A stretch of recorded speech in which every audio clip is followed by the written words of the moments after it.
Zahra be be بہت چاہت سے اپنی بڑی بہو بیاہ کر لائی تھیں۔ ان کی سوچ بہت مثبت تھی۔ وہ سمجھتی تھی کہ بیٹے تو کاموں والے ہوتے ہیں، لیکن صحیح معنوں میں اصل گھر کی رونق تو بہو سے ہوتی ہے۔ شروع میں تو بہو ساس کو وقت دیتی اور پھر وہ خود میں ہی رہنے لگی۔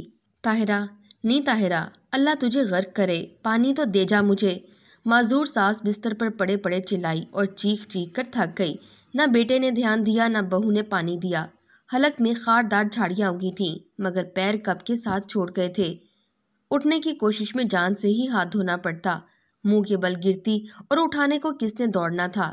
بڑا بیٹا تھوڑا بہت خیال رکھتا تھا، وہ کام پر گیا تھا۔ پیچھے چھوٹا بیٹا اور بہو بس سارا دن پڑے پڑے بہو کے دو بولوں کو ترس جاتی۔ ہائے ناز پٹی، لڑ ہی لیتی مجھ سے، چلو زبان ہی ہل جاتی، پر نہ جی، بہو نے نہ بولنے کی قسم کھا رکھی تھی اور بیٹوں نے آنکھیں بند کر لی تھیں۔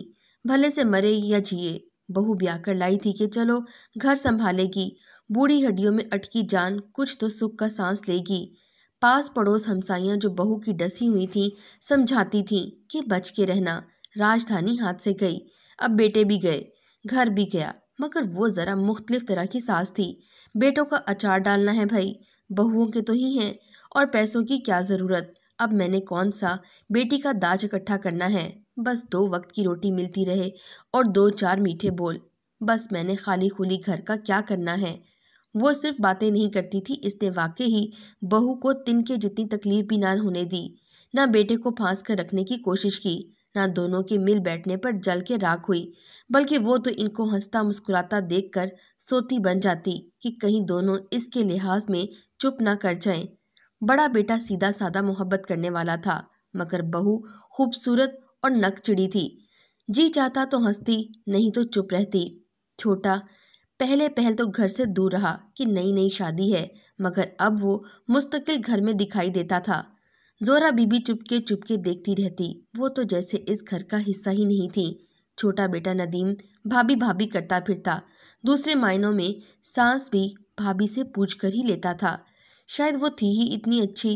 طاہرہ اور ندیم ہم عمر تھے اور طاہرہ کا شوہر علیم 1-2 سال بڑا تھا دونوں سے۔ وہ روز شام کو سموسے بسکٹ فروٹ لاتا، مگر وہ دیکھتی بڑا بیٹا خراٹے لے رہا ہوتا، یا اس کے کام پر چلے جانے کے بعد وہی چیزیں طاہرہ اور ندیم ہنس کر کھا رہے ہوتے، دونوں کے کہکے آسمان کو چھوتے۔ زہرا بی بی جہاں دیدہ تھی، وہ کوشش کرتی تھی کہ بیٹے کے جانے کے بعد طاہرہ اس کے پاس بیٹھا کرے، وہ انسنی کر دیتی۔ وہ پڑے پریشان ہوتی رہتی، کیا پتا اس کا وہم ہو، مگر رہ کر احساس ہوتا کہ یہ محض وہم نہیں۔ بڑا بیٹا نہایت صاف ستھرے ذہن کا مالک تھا، وہ اپنے سامنے بھی دونوں کی بے تکلفی کو دیور بھابھی کے بہن بھائی والا پیار سمجھتا تھا۔ اکثر وہ سو جاتا تھا اور ندیم اور طاہرہ رات گئے تک جاگتے رہتے تھے۔ وہ سب کے سامنے بیٹھے ہنستے رہتے تھے، گھر کے مسائل تھے ہی کیا، یہ لینا ہے وہ نہیں لینا، بچت کیسے کرنی ہے، کیسے گھر بنانا ہے، کیسے نہیں، مشورے ہوتے رہتے اور پھر نہ جانے کب دونوں سوتے پتہ نہیں۔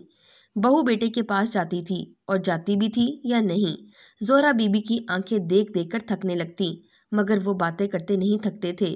زہرا بی بی کی آواز پیدا کر کے انہیں احساس دلانے کی کوشش کرتی تھی، کبھی لاٹھی سے بلی بھگاتی، کبھی پانی مانگ لیا، کبھی کروٹ بدل لی کہ ہوشیار ہو جائیں، جان جائیں کہ وہ دونوں نہیں جاگ رہے بلکہ ایک تیسرا شخص بھی گھر میں ہے جو جاگ رہا ہے۔ چھوٹے بیٹے کی آنکھوں کی چمک اور وہلانا پن زہرا بی بی سے چھپا ہوا نہیں تھا، اور بڑے بیٹے کی بے ہوشی بھی چین نہیں لینے دیتی تھی، جو کچھ سمجھتا ہی نہیں تھا۔ گھروں کو تباہ کر ڈالتی ہیں طاہرہ جیسی عورتیں، اور اگر منہ کھولتی تو بڑا بیٹا چھوٹے کو مار دیتا اور خود پھانسی چڑھ جاتا، اور طاہرہ کوئی اور گھر ڈھونڈ لیتی۔ خالی ہاتھ تو زہرا بی بی نے ہی رہنا تھا، وہ 2 بیٹوں کی بربادی کا غم نہیں سہ سکتی تھیں، اور بدنامی رسوائی تو مقدر ہی تھی۔ صبح ناشتے کا وقت تھا، علیم ناشتہ کر کے گھر سے جا چکا تھا، ندیم گرم خستہ پراٹھے، دہی، اچار اور گرما گرم نہاری میں لقمے ڈبو کر خود بھی کھا رہا تھا اور بہو بھی شوہر کے خالی چائے اور باسی روٹی کے ساتھ ناشتہ کروا کر رخصت کرنے کے بعد ندیم کے ہاتھوں سے لقمے لے رہی تھی۔ دونوں میں کوئی خوف خدا نہیں تھا،